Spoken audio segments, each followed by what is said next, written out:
Hello friends, आज मैं explain करने वाला हूँ पैरानॉर्मल मूवी को। कहानी बहुत ज़्यादा हॉरर है और इस मूवी में बहुत से कमाल के सीन्स हैं, तो आपको वीडियो पूरा देखना होगा।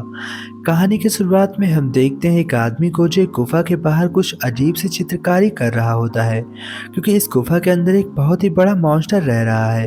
तभी उसके पीछे एक पैरानॉर्मल जैसा जानवर आता है और वह उस आदमी को काट कर खा लेता है और उसे हमेशा के लिए खत्म कर देता है। फिर हम देखते हैं एक कार के अंदर 6 दोस्तों को जो काफ़ी खुशहाल होते हैं और वो लोग वीकेंड मनाने के लिए जंगल में जा रहे होते हैं।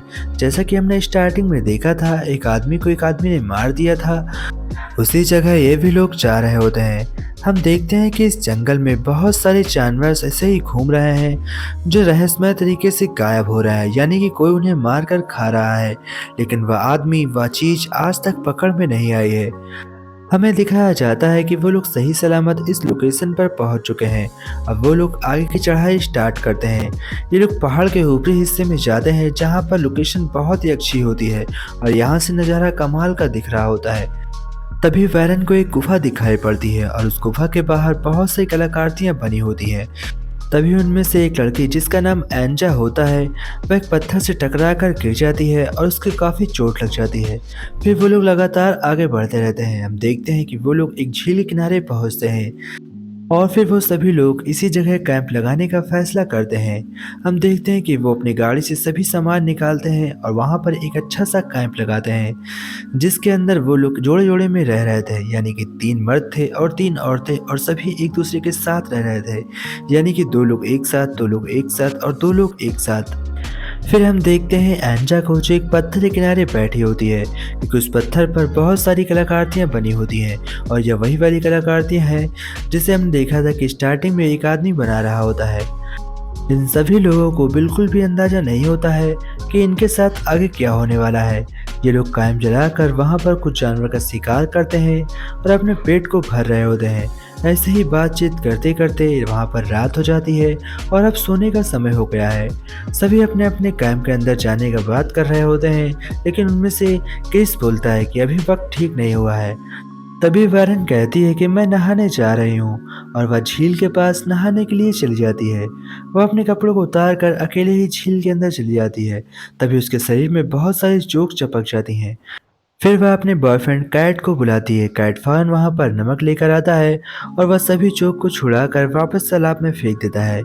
फिर वह अपनी गर्लफ्रेंड को सही सलामत अपने कैंप तक पहुँचा देता है। वो सभी सो जाते हैं। हम देखते हैं कि बाकी दोस्त वहीं आगे किनारे बैठे होते हैं और सुबह होने का इंतजार कर रहे होते हैं। इधर वैरन की तबीयत अपने आप ही बिगड़ती जाती है और उसके मुंह से काफ़ी ब्लड आने लगा था। एंजा यह देखकर बहुत चिंतित होती है और वैरन की तबीयत बिगड़ती जाती है। उसे रात में चैन से नींद भी नहीं आ रही होती है। तभी उसके पास कैट आता है और वह उसे पानी देता है। हम देखते हैं कि वैरन पानी पीती है और फिर कैट उसे किस कर रही होती है कि तभी उसका एक दांत उखड़कर उसके मुंह में चला जाता है। यह देखकर कैट को बहुत ही अजीब लगता है और कैट कहता है कि वैरन को क्या हो रहा है। सभी कहते हैं उसे किसी चीज़ से एलर्जी हो गई है और शायद को उसे इन्फेक्शन हुआ है, लेकिन यहाँ पर कोई डॉक्टर नहीं होता, इसलिए ये लोग क्लियर बता भी नहीं पाते हैं। फिर हम देखते हैं कि वैन के कुछ अजीब से दांत निकल रहे हैं और वह जंगली जानवरों जैसा बिहेव कर रही है। सुबह उठते ही वो लोग देखते हैं तो वह कैंप से बाहर होती है और जंगल में खड़ी होती है। उसके हाथ में एक जानवर होता है और उसके मुंह में खून लगा होता है। तभी वह बाकी लोगों के ऊपर अटैक कर देती है। यह देखकर कैट को बहुत बुरा लगता है, क्योंकि वह उसकी गर्लफ्रेंड थी। तभी क्रिस उस पर पंच करता है और उसे दूर भेजता है, लेकिन वह उसके ऊपर लगातार अटैक कर रही थी। हम देखते हैं कि वह उसके क्रिस के हाथ में काट लेती है, जिसकी वजह से उसे बहुत गुस्सा आ रहा होता है। वह फैसला करता है कि वह उसे मार देगा, लेकिन कैसे मारता, कैट उससे मारने से मना कर देता है। तभी हम देखते हैं कि वह एक हिरन का शिकार करती है और उसे जिंदा ही खा लेती है और फिर उसे खींचकर अपने पास ले जाती है। यह सब देखकर इन लोगों को समझ में आ गया था कि वह अब इनकी दोस्त वैरन नहीं है, बल्कि उसके शरीर में कोई जानवर घुसा हुआ है। तभी ये लोग फैसला करते हैं और एक जाल बिछाते हैं। वो सभी एक रस्सी निकालते हैं और थोड़ा सा तिरपाल बांधकर वहां पर एक अच्छा सा जाल बनाते हैं और फिर टैस को उसका चारा बनाया जाता है। बाकी लोग वैरन को ढूंढने के लिए जंगल में मसाल लेकर जाते हैं ताकि डैन उन पर अटैक न कर सके, क्योंकि वह आगे से डरती थी।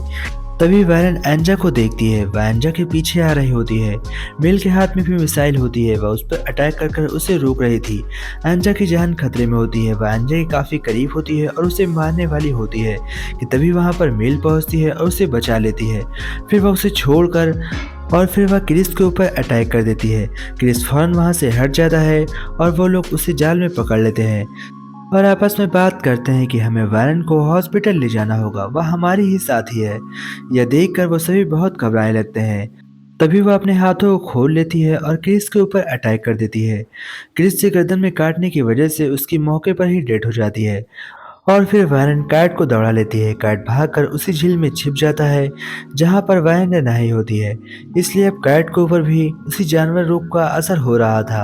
रात में हम देखते हैं कि वायरन वहां पर आती है और वह कैट को घूर घूर कर देख रही होती है, यानी कि मानो ऐसा लग रहा हो कि वह कैट के ऊपर कोई असर दिखा रही है। कैट भी धीमे धीमे चेंज हो रहा होता है। उसके मुंह से ब्लड निकलने लगता है और उसके भी वैसे ही हालत होती है जैसे कि वायरन की हुई थी। कैट अपनी गर्लफ्रेंड से कहता है कि प्लीज़ मुझे मार दो। वो अपनी गर्लफ्रेंड को चाकू देता है और उससे कहता है कि प्लीज़ मुझे जिंदा मत छोड़ना, मैं ऐसा खूंखार जानवर नहीं बनना चाहता।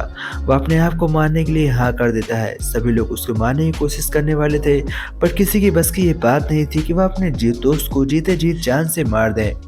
तभी एंजा कहती है कि मैं ये काम कर सकती हूँ और वह अपने हाथ से चाकू निकालती है और उसे मारने के लिए काफ़ी उसके करीब जाती है। उसकी गर्दन पर चाकू रखकर गर्दन को रेतने वाली होती है, लेकिन तभी वह जोर जोर से रोने लगती है। और ऐसा करने के बाद कैट को समझ में आ गया था कि इनमें से कोई भी उसे मार नहीं सकता। तभी वहां पर वैरन आ जाती है और उन सभी को ऊपर अटैक करने लगती है और वह कैट की टांग पकड़कर उसे खींचकर अपने साथ ले जाती है, यानी कि मानो वह उसे पसंद करने लगी थी।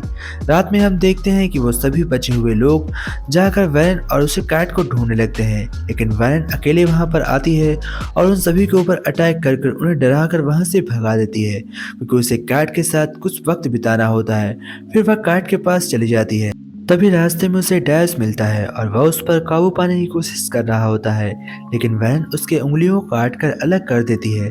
डैश बहुत ही मुश्किल से अपनी जान बचाकर वहां से भागता है। फिर हम देखते हैं एंजा को। एंजा अपने आप को कार के अंदर बंद कर लेती है। तभी हमें फिर से कैट को दिखाया जाता है, जो वैन की तरह खूंखार बन चुका है और वैंजा को मारने वाला होता है। वैंजा के ऊपर अटैक करता है और उसे जान से मारने वाला होता है, लेकिन वैन आकर उसे रोक लेती है और फिर उसे जिंदा ही अपने साथ खींच कर ले जाती है। विल और डैश बचे होते हैं। विल डैश से कह रही होती है कि तुम्हें अपने हाथ गंवाने की कोई ज़रूरत नहीं थी। अगर तुम मौके पर वैन को मार देते तो शायद हम लोग सही सलामत होते। तभी हम देखते हैं कि वैन उनके ऊपर अटैक करने के लिए आ रही होती है, इसलिए मेल कहती है कि हमें कुछ भी कर कर एंजा को वापस लाना होगा। फिर ये लोग मसाल लेकर जंगल में एंजा को खोजने लगते हैं। एंजा किसी और के पास नहीं बल्कि वैरन और कैट के पास होती है। हम देखते हैं कि कैट और वैरन दोनों आपस में अल्टीमेट हो रहे होते हैं और यह सीन बहुत ही खतरनाक लग रहा था। तभी विल डैश से कहती है कि ये समय बिल्कुल सही है उन पर अटैक करने का, और वो लोग अपनी रॉड के साथ कैट के ऊपर अटैक कर देते हैं, लेकिन दोनों काफ़ी पावरफुल हो चुके थे। वो लोग अपने फॉर्म में आ चुके थे, जिसकी वजह से उन्हें मारना बहुत मुश्किल होता है। तभी हम देखते हैं कि कैट अब नहीं मर जाता है, लेकिन साथ ही साथ डैश को ही मार देता है। डैश और कैट दोनों एक साथ मर जाते हैं। अब मात्र वैरन और विल ही बचे होते हैं। तभी हम देखते हैं कि विल वहां से भागते हुए एक गुफा के अंदर चली जाती है और उस गुफा के अंदर वैरन एंटर नहीं कर रही थी। तभी विल जोर जोर से चीखती है और वह अंदर आकर देखती है तो एंजा भी वहीं पर होती है। वैरन ने एंजा को लाकर इस गुफा के अंदर फेंक दिया है। हम देखते हैं कि एंजा का बेबी होने वाला होता है। तभी वह अपनी तलवार उठाती है और अपने पेट को काटती है। उसके पेट से एक बहुत ही खतरनाक क्रिएचर निकलता है जो कि उसके ऊपर अटैक करने वाला था, लेकिन वह अपने क्रिएचर्स को अपनी तलवार से काट कर मार देती है। फिर एक बड़ा मॉन्स्टर निकल कर आता है और वह विल के ऊपर अटैक करता है, लेकिन तभी विल भी उस मॉन्स्टर को मारकर फिर से उस गुफा से बाहर आ जाती है। फिर हम देखते हैं कि लास्ट में वैन उसके ऊपर अटैक करने वाली थी, लेकिन वह उसके मुंह को पत्थर से कूचकर जान से मार देती है। वैन के मरते ही यह कहानी एंड हो जाती है। तो दोस्तों, आप लोगों को ये वीडियो कैसी लगी? अगर वीडियो पसंद आई हो तो अपने दोस्तों के साथ शेयर जरूर करिएगा एंड चैनल को सब्सक्राइब एंड वीडियो को लाइक करना मत भूलना। जय हिंद फ्रेंड्स।